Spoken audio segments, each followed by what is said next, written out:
What's up, guys? So today I want to talk about Dispatch once again, and specifically about Invisigal. Ever since episodes 7 and 8 came out, there's been a lot more controversy regarding her specifically, and I kind of want to go over that a little bit. And to be honest, regarding her character, I think it comes down to either one of two things. People just completely ignoring the whole purpose of her character and the Phoenix program, and people not liking her. So let's start with the Phoenix program, right? The whole point of the Phoenix program is to reform supervillains, turn them from supervillains into superheroes. The point is to burn up who they once were and turn them into who they were meant to be. That's what Robert said in like episode 2 or 3, I think. Everyone in the Phoenix program, since they're there, they want to be a hero. They want to change who they were and they want to become better. So let's keep that in mind for all the characters. Then we go over to Robert. Well, part of the reason he was brought in was to lead the Phoenix program because he has this experience. He has 15 years being a hero. His mindset is the right mindset.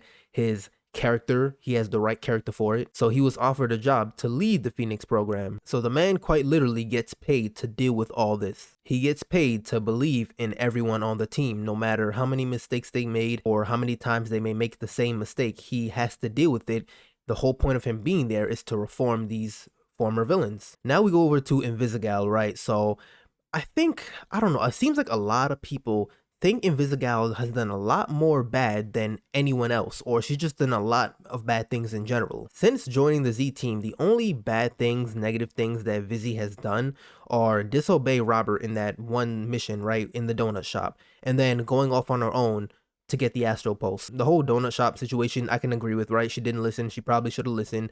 But even the Astro Pulse, that one was justified, especially looking back at it in hindsight. If Vizzy did not go, Shroud would have walked in nice and slowly, took the Astro Pulse, and he would have had it. Vizzy going there stopped Shroud from getting it. He thought he had it in the briefcase, but no, she put it in her pocket, preventing him from getting it. Now that's looking at it in hindsight. If we look at it in the moment where Blazer was telling Vizzy and everybody else they're gonna wait and just make a plan and then maybe go get it tomorrow. That warehouse by the docks was supposed to be completely empty apart from some like automated turrets.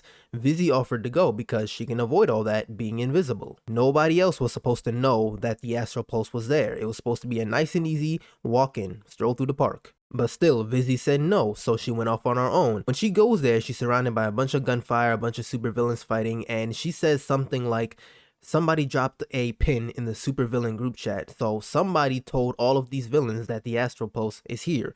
So everybody went there. We don't know who did that still, even after the end of episodes 7 and 8, but somebody told all those villains. Now the thing is, even if those villains didn't know, Shroud most likely would have figured out. Even Roy, in the same episode a little before, he says, we're figuring out where the Astro Pulse is. Chances are Shroud will find it too. So even if those villains were there, he would have figured it out. It would have been the same situation, most likely. She walks in, gets the case for the Astro Pulse. Shroud is there. He takes the briefcase, but the briefcase is empty because Vizzy was there to take it. And people want to talk about disobeying orders, and bro, sometimes you gotta disobey orders. You gotta disobey to do the right thing. And yes, it may have costed Chase's life, but I am sure that Chase would not have wanted Shroud to get the Astro Pulse in that moment. If he knew that him risking his life will stop Shroud from getting the Astro Pulse, he would have been fine with it. So let's look at another approach regarding Vizzy, right? A lot of people just say she doesn't listen, she's too dangerous, and she does all these things to put the team in danger. What has she done? She's only done 2 things to mess with the team. But you know who has done some dangerous things on the team to mess with the team?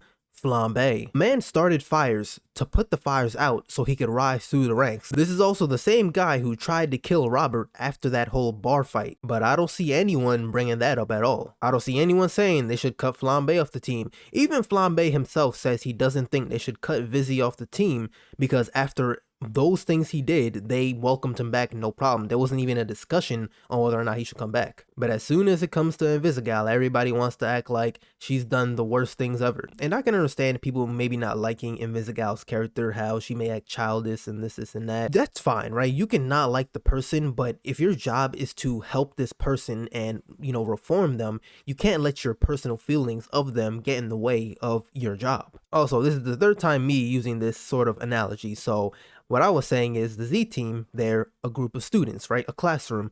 Robert is the teacher. A classroom may be filled with a bunch of different types of students, but for the most part, the students may be relatively heavy on the relatively well behaved. But of course, you're going to have those few troublemakers, 1, 2, 3 students who just can't seem to get through their heads that they shouldn't be doing certain things. They can't pick up on certain things. It takes time for them to learn and adjust. Now, as for the teacher, it's their responsibility to help these students learn, to teach them the right ways, no matter how many times it may take them, no matter how long it may take them. For the majority of the class, they may be easy to teach, but for those few troublemaker students who, they take time to understand and learn things, they may require a different approach. They may require more time to learn. In one of my comments under one of my videos, I saw somebody say to that analogy that I used, it was false equivalence. And I understand why they say that, because of course, the significance of a student and teacher in a classroom is not as significant as a hero or a hero in progress and a mentor. A hero in progress not listening to their mentor may cause